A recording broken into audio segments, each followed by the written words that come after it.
क्षेत्रमा जाने कर्जा न्यूनतम 20% बढाउन राष्ट्र बैंकलाई आर्थिक पत्रकारहरूको सुझाव। 4वटा कार्यदल बनाएर अध्ययन गरिरहेको गभर्नरको जवाब।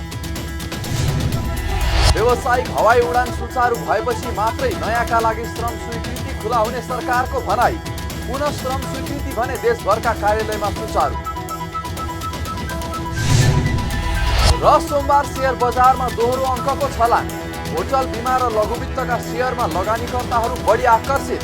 बिमा शुल्क बुझाउँदा छुट पाउने समय सकियो। हामी छौं पल पल तपाईसँग, हिमाल पहाड तराईसँग, साथ छ हाम्रो बढ्ने कदमलाई। सलाम छ ती पोरखी हातहरूलाई, जिन्दगी सजाइदिन्छौँ हामी, हर सासको साथी बन्छौँ हामी। सुरक्षा अनि समृद्धि प्राण छ हाम्रो, हर आफू पनि बचाऊ, अरूलाई पनि बचाऊ। आजै नेपाल लाइफमा जीवन बिमा गरौँ। हामी हौं नेपाल लाइफ। नेपाल लाइफ, किनकि जीवन अमूल्य छ।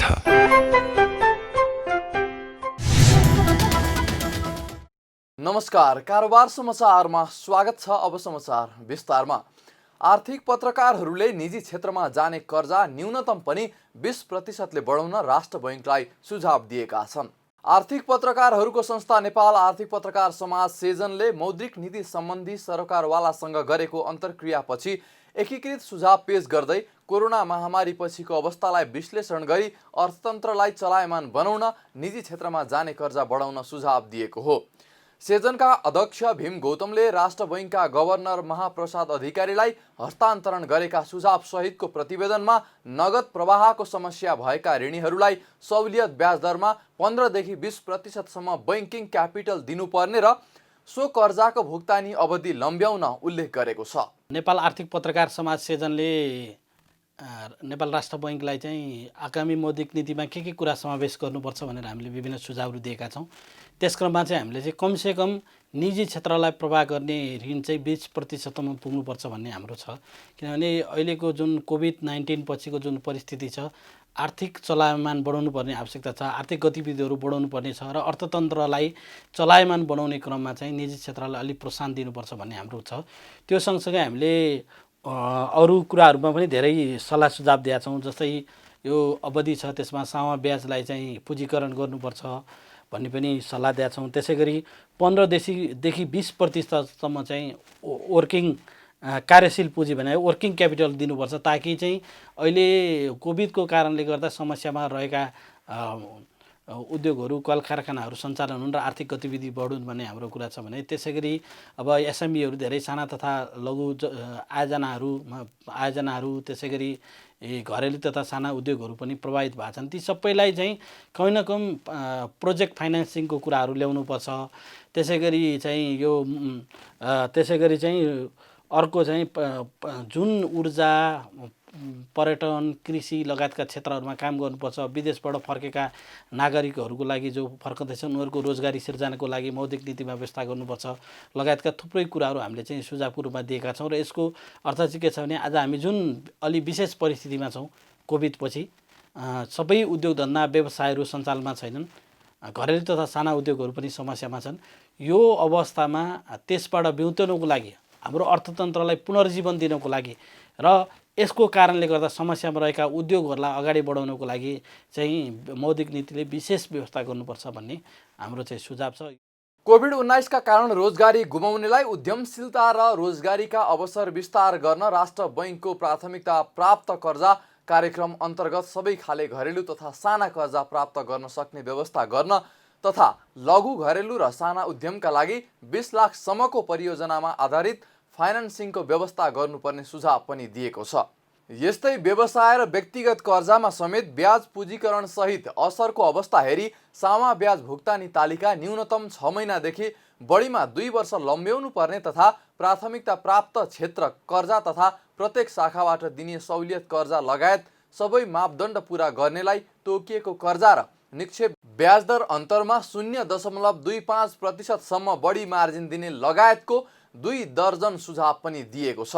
जवाफमा गभर्नर अधिकारीले अहिलेको परिस्थितिलाई सम्बोधन गर्ने गरी मौद्रिक नीति ल्याउने बताउँदै त्यसका लागि 4 वटा कार्यदल बनाएर अध्ययन गरिरहेको बताउनुभयो। लगानी बोर्डको प्रमुख कार्यकारी अधिकृत सिइओका लागि 12 जनाले दरखास्त दिएका छन्।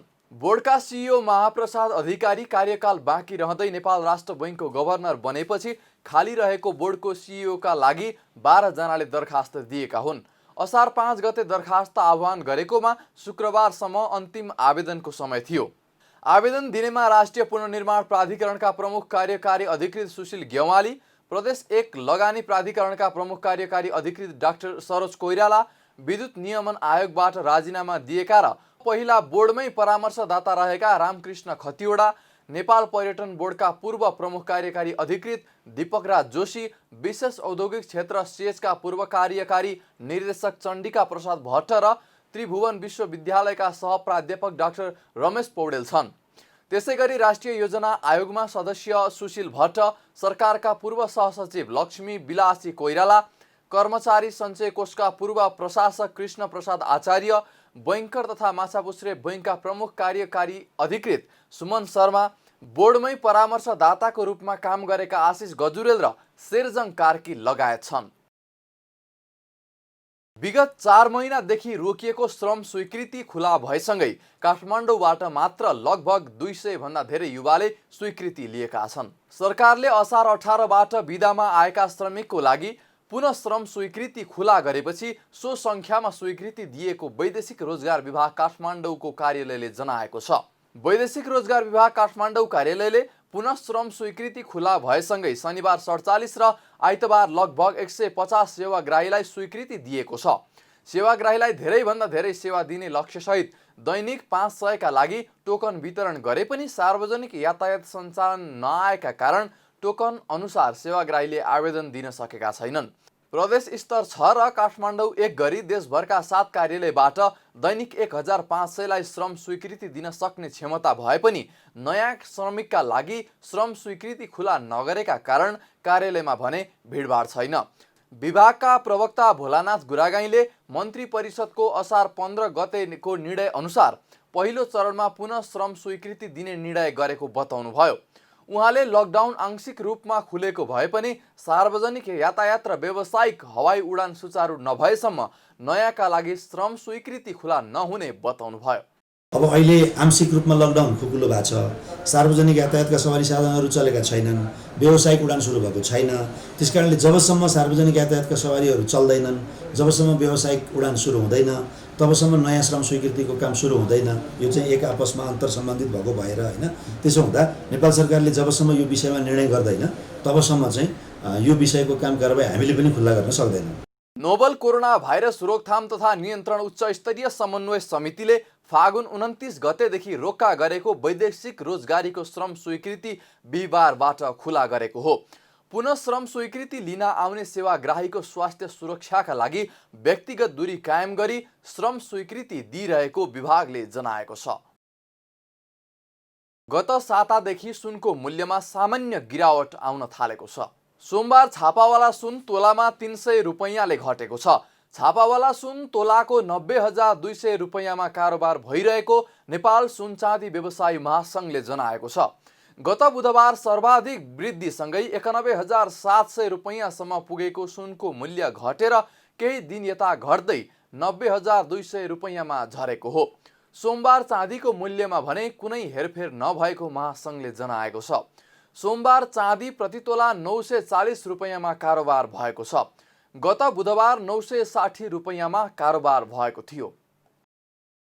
साताको दोस्रो दिन शेयर बजारमा 33.27 अङ्कको सुधार भएको छ। कारोबार सुरु भए लगतै सुस्त देखिएको बजार लगानीकर्ताको सहभागिता बढेपछि सूचकले दोहोरो अङ्कको छलाङ मारेको छ।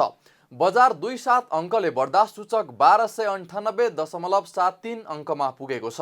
बजारमा दोहोरो अङ्कको सुधार देखिएको दिन म्युचुअल फन्ड बाहेक सबै परिसूचकमा हरियाली छाएको छ। यस दिन बिमा समूहको परिसूचक सबैभन्दा धेरै 266.43 अङ्कले बढेको छ। यस्तै होटल र लघुवित्तका शेयरमा पनि लगानीकर्ताहरू बढी आकर्षित भएको देखिन्छ। बिमा र लघुवित्तको सूचक 4% भन्दा बढीले बढेको छ भने होटलको 5% माथि बढेको छ। पुनर्बिमा कम्पनीको सबैभन्दा बढी 14 करोड 53 लाख भन्दा बढीको शेयर कारोबार भएको छ। दिनभरिमा 176 कम्पनीको 92 करोड 78 लाख रुपैयाँको शेयर कारोबार भएको छ। मंगलबारदेखि जीवन बिमाको प्रिमियम बुझाउने बिमितले छुट नपाउने भएका छन्। यसअघि बिमा समितिले लकडाउनको अवधिमा जीवन बिमाको नवीकरण शुल्क बुझाउन म्याद थप गरेर ब्याज नलिन निर्देशन दिएको थियो। त्यो म्यादको समय सोमबार सकिएको छ। समितिले यसअघि एक परिपत्र जारी गर्दै जीवन बिमा प्रिमियम बापतको रकम सङ्कलन गर्ने अवधि 2077 असार 22 गतेसम्म थप गरी ब्याज नलाग्ने व्यवस्था गराउन निर्देशन दिएको थियो। उक्त निर्देशनले जीवन बिमा बापतको प्रिमियम असार 22 गतेसम्म बुझाउन मिल्ने व्यवस्था थियो। त्यो अवधि आर्थिक वर्षको मितिदेखि सकिएको छ। बिमा समितिले सबै बिमा कम्पनीलाई अनिवार्य नै छुट दिन गरेको परिपत्रको समय सकिए पनि बिमा कम्पनीहरूले आफ्नो तरिकाले असार मसान्तसम्ममा छुट दिएका छन्। कारोबार समाचारमा अब सुन चाँदी र तरकारीको थोक मूल्य तथा विदेशी विनिमय दर सम्बन्धी जानकारी।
विदा हुनु अघि अहिलेसम्मका प्रमुख समाचार फेरि एकपटक। निजी क्षेत्रमा जाने कर्जा न्यूनतम 20% ले बढाउन राष्ट्र बैंकलाई आर्थिक पत्रकारहरूको सुझाव। 4वटा कार्यदल बनाएर अध्ययन गरिरहेको गभर्नरको जवाब। व्यावसायिक हवाई उडान सुचारू भएपछि मात्रै नयाँका लागि श्रम स्वीकृति खुला हुने सरकारको भनाई। पुनः श्रम स्वीकृति भने देशभरका कार्यालयमा सुचारू। र सोमबार शेयर बजारमा दोहोरो अङ्कको छलाङ। होटल बिमा र लघुवित्तका शेयरमा लगानीकर्ताहरू बढी आकर्षित। बिमा शुल्क बुझाउँदा छुट पाउने समय सकियो। कारोबार समाचार सकियो। हामीलाई बिदा दिनुहोस्। नमस्कार।